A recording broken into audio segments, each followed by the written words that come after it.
If you're 45 years old and your retirement account isn't where you hoped it would be, don't click away.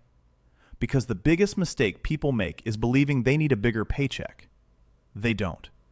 Some people earning $70,000 retire wealthier than people earning $200,000. And today, I'll show you the 3 moves that create that difference. If you still have 15 to 20 years before retirement, this may be the most valuable financial lesson you'll hear all year. Let's talk about where you actually are right now. You're probably somewhere between 40 and 50. You earn decent money, maybe $70,000, maybe $90,000, maybe more. You pay your bills, you cover your family, you're not struggling. But your retirement account?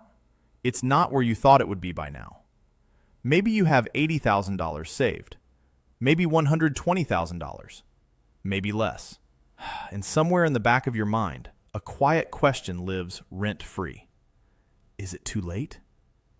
It's not. But the answer has nothing to do with earning more money. It has everything to do with what you do with the money you already have. Here's the biggest financial lie ever sold. Make more money and your retirement problems will solve themselves. Most people believe that for decades. That's why people earning $200,000 can still reach retirement terrified, and why some people earning half that amount retire comfortably. The problem was never income alone. The problem was the script everyone was following.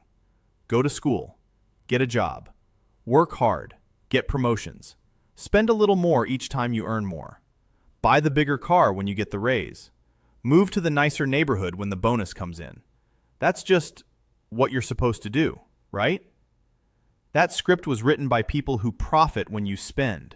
Mortgage companies, car dealerships, banks selling credit products.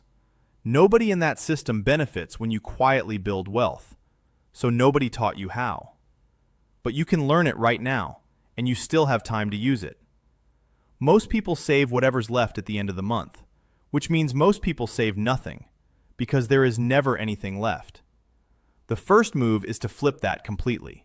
You save first, then you live on the rest. This one change, just this, separates the people who retire wealthy from the people who don't. Person A earns $70,000 a year. They save 20% of their income before they touch a dollar. That's $14,000 a year going directly into retirement accounts. Person B earns $180,000 a year. They save whatever's left after bills, the mortgage, the car payments, the vacations. Most months, that's around $800. After 20 years at a 7% average annual return, Person A has $573,000 saved. Person B has $415,000. The person earning $70,000 retired richer than the person making $180,000. Not because of luck, not because of the stock market, because of savings rate. Your savings rate is the single most powerful variable in your retirement outcome, not your income, your rate. If you're 45 right now, saving $1,000 more per month starts today. By 65, at 7% returns, that's an additional $491,000 in your account. $491,000 from one decision made this week. Saving money in a savings account will not retire you. At 4% interest, inflation eats most of what you earn. Your money needs to work harder than that. That's what investing is. Putting your money to work so you don't have to work forever. A friend of mine once earned nearly $200,000 a year. From the outside, he looked wealthy. New SUV, big house, family vacations every summer. Then he lost his job at 58. That's when reality showed up. Most of his paycheck had gone into building a lifestyle, not building freedom. His neighbors thought he was rich. His retirement account told a different story. The second move is to automate your investing. Set it up once, then stop thinking about it. Contribute to your 401k up to the employer match. That's an instant 50% to 100% return. Then open a Roth IRA if you qualify. Max it if you can. Contribution limits change over time, so check the current limit for the year you're watching this.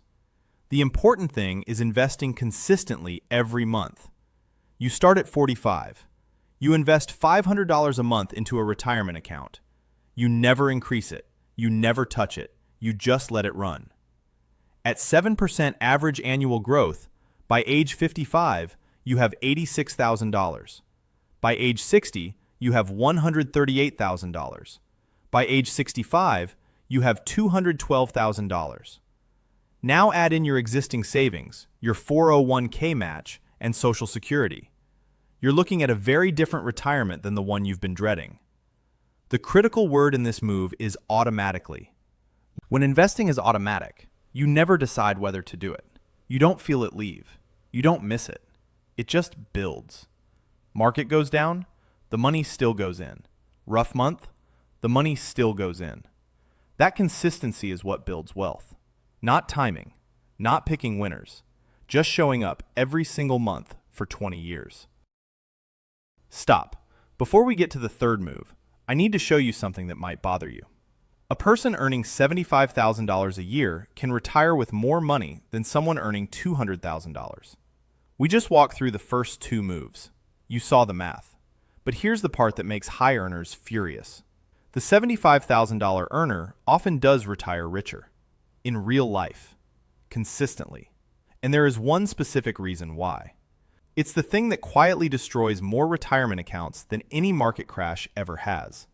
It's called lifestyle inflation. And the third move is how you stop it. Every time you got a raise in your life, what happened? Your spending went up.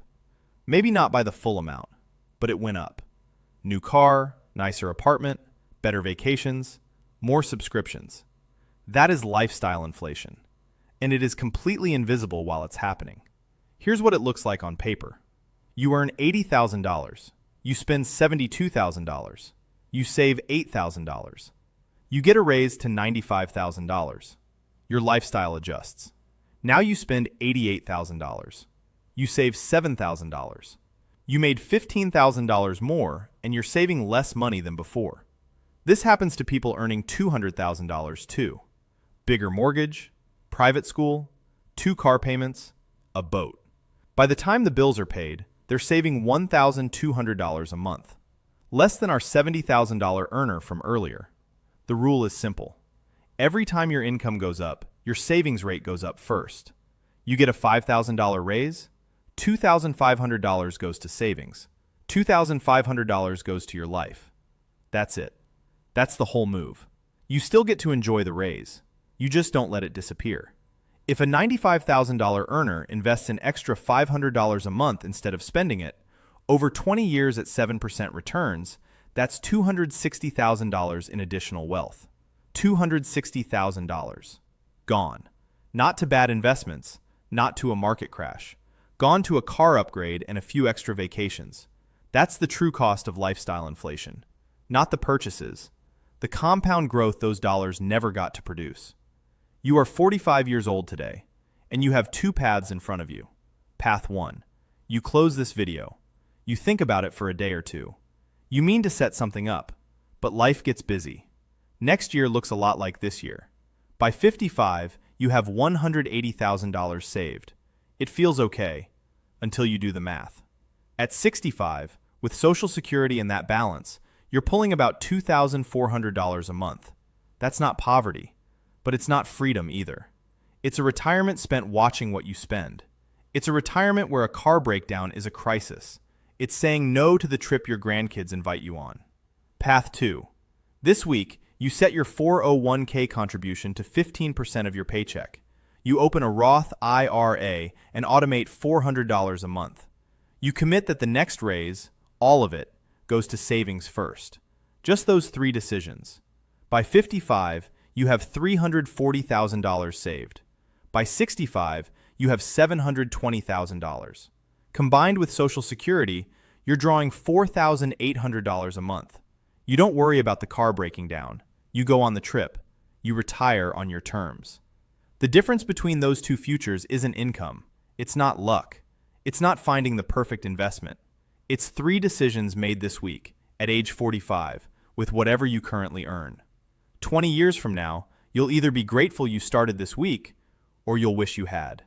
Either way, that future begins tomorrow morning. The question is, which version of you gets there?